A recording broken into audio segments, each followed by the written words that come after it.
PQNK या पायदार कुदरती निज़ाम काश्तकारी के तहत बगैर किसी खादा के बगैर किसी स्प्रे के और पानी की जी 70% बचत के नाल असी चावल की काश्त कर रहे हैं।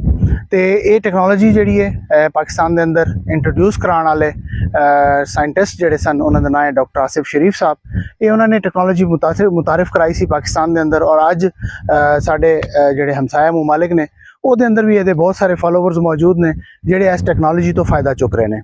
तो वो बंदा जोड़ा है, मैं उन कहांगा कि डॉक्टर आसिफ शरीफ जोड़ा है वो ज़राअत दा मोहसिन है, सिर्फ पाकिस्तान का नहीं बल्कि ओवरऑल दुनिया के अंदर जिथे भी किसान है वो सारा वो तो फ़ायदा चुक रहा है।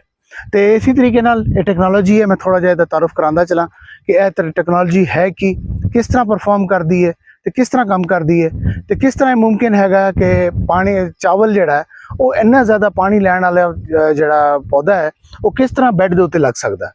तो इस टैक्नोलॉजी को PQNK कहते हैं, पायदार कुदरती निज़ाम काश्तकारी। इसका ताल्लुक जोड़ा ना डायरैक्ट कुदरती निज़ाम के नाल है। कुदरत का एक निज़ाम है कि कुदरत हमेशा उच्ची थां के उत्ते जोड़ा ना पौधे नूं पैदा करती है और नीवीं थां जिहड़ी होंदी है वो पानी वास्ते रखती है।